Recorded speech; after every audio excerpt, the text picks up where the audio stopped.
Alors maintenant, numéro 41. On va le lire ensemble une première fois. Alors, on nous dit l'aire d'un rectangle est de 221 cm². La base du rectangle, on peut la déterminer par le binôme 2x plus 5 et la hauteur par un autre binôme qui est x plus 7. Et on nous demande de calculer les dimensions, donc j'aimerais savoir la largeur et la hauteur et la hauteur et la base en vrai nombre, tu sais, pas en x quelque chose, pas en équation, mais savoir ça vaut 17, ça vaut 29, donc quelle est la valeur vraiment. Donc, pour faire ça, ben, premièrement, moi, je vais me donner de la place, là. Toi, tu peux faire ça peut-être dans un cahier quadrillé. Donc, je vais me donner un espace de travail assez grand. Et moi, j'aime toujours ça, dessiner ma situation.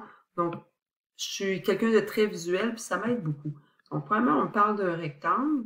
Donc, je vais venir me dessiner un rectangle. Qu'est-ce qu'on nous dit? On nous dit que l'aire, elle est de 221 cm².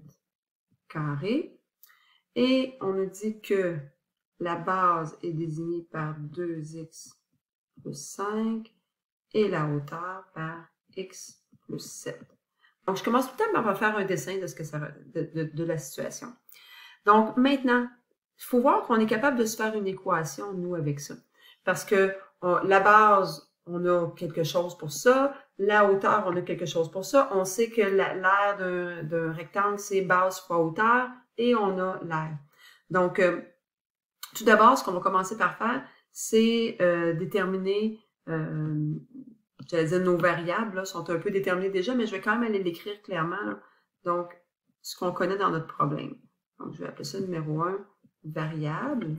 Donc, on a que la base est égale à 2x plus 5.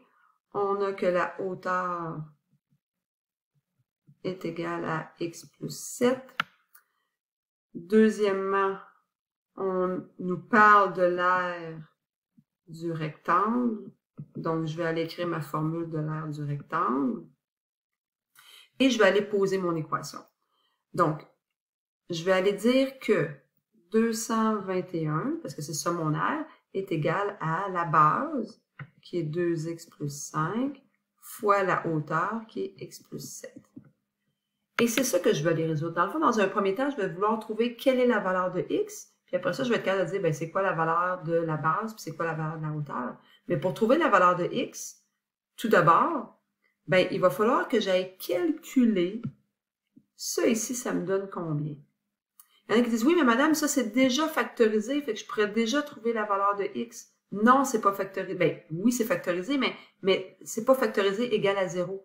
Donc, c'est bien important quand tu factorises pour trouver la valeur de x, il faut que de l'autre côté de ton signe égal, ça soit égal à 0. Là, présentement, ça ne l'est pas. Donc, il va falloir qu'on commence par aller calculer tout ça. Donc, aller distribuer, calculer la valeur de ces deux parenthèses-là. Quand on les multiplie ensemble, il va falloir que j'aille mettre le 221 du même côté aussi par la suite pour que ce soit égal à 0. Donc, on va commencer ça. Donc, je vais commencer par aller distribuer mon 2x. Donc, ça va me faire 2x2 plus 14x. Ensuite, ici, plus 5x. Et finalement, plus 35. Donc, je vais avoir 2x2. 14 avec 5, ça va me donner plus 19x. Et je pourrais tout de suite en profiter pour aller changer lui de côté aussi. Donc, ça va me faire moins 221 de chaque côté. Ça va me donner moins 186. Et tout ça, maintenant, c'est effectivement égal à 0. Donc, j'ai ma forme générale. Je suis donc capable maintenant de les résoudre soit par factorisation, soit par la formule quadratique. Dans ce cas-ci, moi, j'ai vraiment une technique préférée. C'est-à-dire que si je faisais produit somme, j'aurais 2 fois 186. C'est un très gros nombre. Ça ne me tente pas de trouver tous les diviseurs pour faire un produit somme. Je vais donc passer par la formule quadratique. Donc, je vais aller déterminer ou trouver les valeurs de x, là où les valeurs, hein, parce qu'il peut y en avoir des fois plus qu'une. Donc, on va faire ça avec la formule quadratique. Donc, x est égal à moins b, plus ou moins b2 moins 4ac sur 2a. On remplace ensuite par ce qu'on connaît. Donc, le B va avoir une valeur de 19. Je vais donc avoir 19 exposé en 2. Je vais avoir le A qui a une valeur de 2 et le C qui a une valeur de moins 186. Je vois donc que j'ai un moins fois un moins. Donc, je vais avoir un plus tout à l'heure quand je vais avoir à réécrire ma formule. Faut pas que j'oublie mon dénominateur sur 2 fois 2. Donc, je vais avoir moins 19 plus ou moins. Donc, 19 à la 2 qui fait 361. Je vais avoir une addition parce que, comme je disais tout à l'heure, un moins fois un moins va me donner un plus. Et là, je vais avoir 186 fois 2 fois 2 fois 4 qui va me donner 1488. Et tout ça, c'est sur 4 moins 19, plus ou moins la racine. Donc, on va lui ajouter 361 plus 1488. Ça va me faire 1849 sur 4. La racine de 1849, ça se calcule très bien. Ça, on aime ça, on est content dans ce temps-là. Donc, je vais avoir moins 19 plus ou moins 43 sur 4. Donc, deux valeurs possibles de x. X peut être égal à moins 19 plus 43 sur 4, qui donne 6. Ou encore, moins 19 moins 43 sur 4, qui fait moins 31 demi. Et là, dans un problème réel, tu dois toujours te poser la question si ta réponse fait du sens. Donc, si notre valeur de x vaut 6, par exemple, on va y voir pour les deux cas, j'aurai x qui vaut 6, donc mon côté va donner 13. Parfait. Ici, mon x vaut 6, ça va donc me donner une valeur qui est positive aussi. Je vais avoir 2 fois 6, 12, 12 plus 5, 17. Ça marche. Mais si je prends le moins 31 demi, ça fait moins 15,5.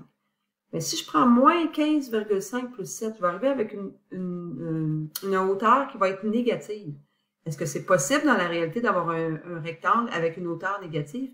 Non. Et dans ce cas spécial-là, où c'est pas possible, on va dire que ça ici, on le rejette.